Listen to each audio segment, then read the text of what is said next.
ನಮಸ್ಕಾರ. ಜೀನಿ ನ್ಯೂಸ್ ವೀಕ್ಷಕರಿಗೆ ಸ್ವಾಗತ. ಎಲ್ಲ ವೀಕ್ಷಕರಿಗೆ ನಮಸ್ಕಾರ. ನಾನು ಸಂಧ್ಯಾ. ಟೆಸ್ಟ್ ಡ್ರೈವ್ ವೇಳೆ ಮಹಿಳೆ ಚಲಾಯಿಸುತ್ತಿದ್ದ ಕಾರು ನಿಯಂತ್ರಣ ತಪ್ಪಿ ಫುಟ್ಪಾತ್ ಮೇಲಿದ್ದ ಎಲೆಕ್ಟ್ರಿಕ್ ಕಂಬಕ್ಕೆ ಡಿಕ್ಕಿ ಹೊಡೆದ ಘಟನೆ ಬೆಂಗಳೂರಿನ ಕೆಆರ್ ಪುರಂನಲ್ಲಿ ನಡೆದಿರುವ ಘಟನೆ ವರದಿಯಾಗಿದೆ. ಕೆಆರ್ ಪುರಂ ಸಂಚಾರಿ ಪೊಲೀಸ್ ಠಾಣಾ ವ್ಯಾಪ್ತಿಯ ಸಿಂಗಯ್ಯನಪಾಳ್ಯ ಬಸ್ ನಿಲ್ದಾಣದ ಬಳಿ ಈ ಘಟನೆ ನಡೆದಿದೆ.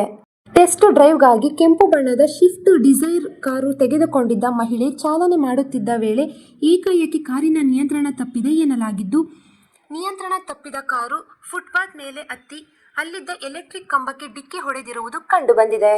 ಡಿಕ್ಕಿಯ ರಭಸಕ್ಕೆ ಕಾರಿನ ಮುಂಭಾಗ ಸಂಪೂರ್ಣ ಜಖಂಗೊಂಡಿದ್ದು, ಅದೃಷ್ಟವಶಾತ್ ಮಹಿಳೆ ಯಾವುದೇ ಗಂಭೀರ ಗಾಯಗಳಿಲ್ಲದೆ ಪಾರಾಗಿದ್ದಾರೆ ಎಂದು ವರದಿಗಳು ತಿಳಿಸಿವೆ.